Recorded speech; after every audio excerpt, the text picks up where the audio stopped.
Bom, vencemos um tempo.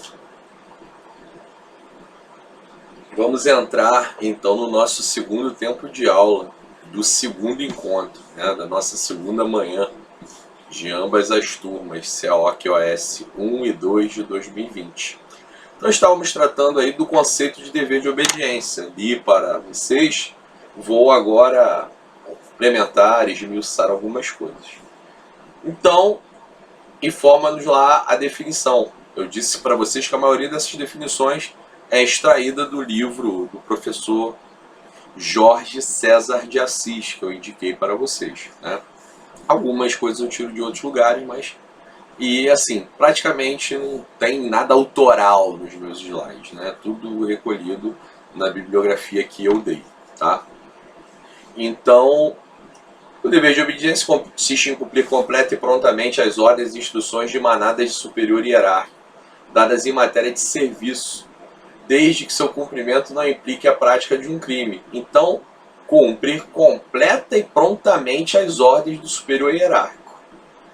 E em cumprimento do dever de obediência, dentre outras coisas, incumbe ao militar designadamente cumprir completa e prontamente as ordens superiores em matéria de serviço. Então, é cumprir as ordens, né? E quando é que o militar pode descumprir a ordem? Informa-nos a própria definição, quando ela for manifestamente criminosa, tá certo? Vejam esse ponto aí, um ponto importante na matéria. Então, ao servidor público, entre parênteses civil, que já vimos que hoje constitucionalmente nós só temos duas categorias, servidor público e militar. Não temos mais servidor público civil e servidor público militar. Então, ao servidor público, ao civil, é passível de ele pode cometer uma desobediência para uma ordem manifestamente ilegal, uma ordem que implique o descumprimento de uma lei manifestamente ilegal. Veja que o dever de obediência militar ele sobe um degrau. O militar não tem o direito de descumprir ordens que entenda ilegais. Só tem o direito de descumprir ordens manifestamente criminosas. E isso no direito penal militar tem até um nome: teoria das baionetas inteligentes, né? É o nome desta teoria que fundamenta essa noção de que o militar ele só pode descumprir as ordens manifestamente criminosas. E eu dei um exemplo aí: o criminoso manda, o superior manda eliminar um desafeto.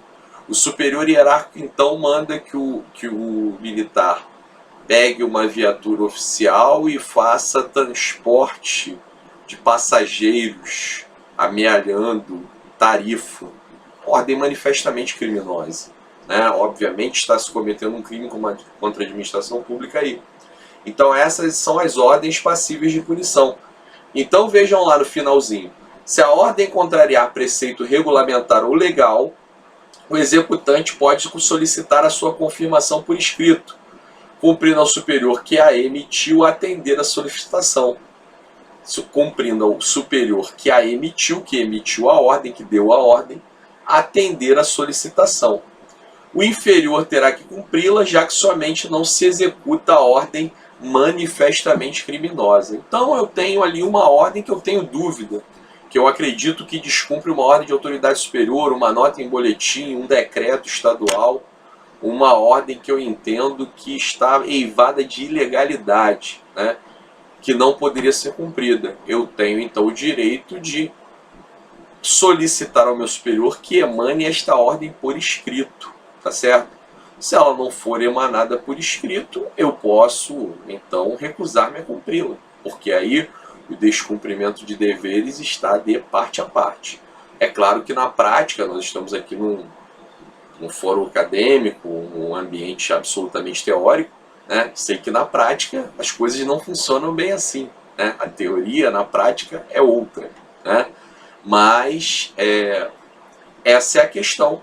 Eu tenho o direito de exigir a ordem por escrito, o superior tem o dever de me dar essa ordem por escrito se eu entendê-la manifestamente ilegal ou contrária a algum regulamento. Agora, eu simplesmente tenho o direito de descumprir ponto como militar se ela for manifestamente criminosa, tá certo? Teoria das baionetas inteligentes, um degrau acima do servidor público, do civil, que este sim pode, então, descumprir uma ordem manifestamente ilegal. E o que é manifestamente? É alguma coisa que qualquer pessoa, chamado homem médio lá do direito penal, aquela pessoa de discernimento padrão, de discernimento razoável, que ela pode entender. É a famosa noção do certo e errado, né? Então eu sei que é uma coisa manifestamente contrária à lei, ou uma coisa manifestamente criminosa. Está evidente, está na cara que está errado aquilo, né? Então isso é ser manifestamente, é uma coisa assim límpida esta avaliação ao homem médio, né? Não cabe dúvida, né? Então ao militar só é dado cumprir a ordem manifestamente criminosa. Isto é matéria de prova, ok? Então, no slide número 7, eu ressalto lá o artigo 5º, inciso 61 da Constituição Federal, que diz o quê? Ninguém será preso senão em flagrante delito ou por ordem da autoridade judiciária competente, vírgula, salvo nos casos de crime propriamente militar ou transgressão disciplinar militar previstas em lei. Então, o artigo 5º 61, ele traz a possibilidade de uma existência de uma prisão disciplinar em âmbito militar, tá certo? E uma prisão também por crime propriamente militar sem ordem judicial. Isso está previsto lá no Código de Processo Penal Militar. Eu não vou esmiuçar muito isso com vocês, porque vamos entrar em muitas minúcias, né? Mas, enfim, importante você saber isso, né? O militar foi preso sem mandado judicial. Existe uma fundamentação no 5º 61 para isso, para os crimes militares próprios. O que é crime militar próprio? Aquele que é específico e funcional da condição de militar. Aquele que só o militar pode praticar. Então, por exemplo, um incitamento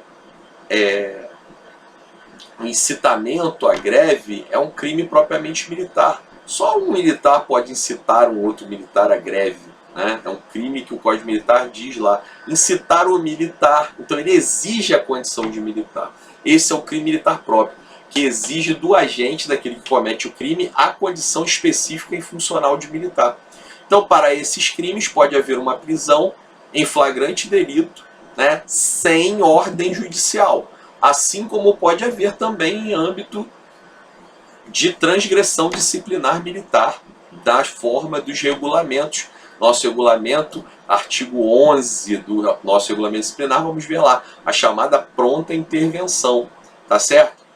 Então, aí você vai dizer, mas coronel, não tem uma lei atual que ela extinguiu a prisão disciplinar? Tem uma lei que foi recentemente aprovada pelo Congresso Nacional, pelas duas casas, né? A lei 13.967 de 2019, né? Que alterou o decreto-lei número 667 de 2 de julho de 1969.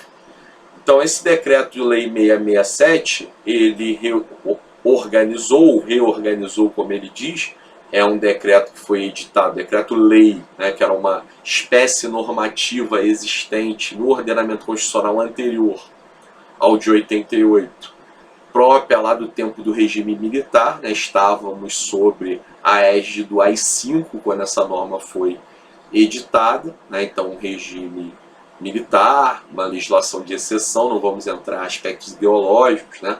Mas juridicamente vivíamos um momento sui generis, né? Esses decretos-leis não precisavam passar pelo Congresso Nacional. a uma coisa que em 88 caiu, né? Uma lei não pode ser editada só pelo Executivo, né? O sistema de tripartição dos poderes e o sistema de freios e contrapesos advindo dessa tripartição dos poderes, ele implica que a lei seja elaborada pelo Legislativo e sancionada ou vetada pelo Executivo. Tá certo? Então essa lei 13967, ela veio alterar o decreto 667, que traz normas gerais de organização das polícias militares e corpos de bombeiros militares. Vou interromper e continuamos no próximo.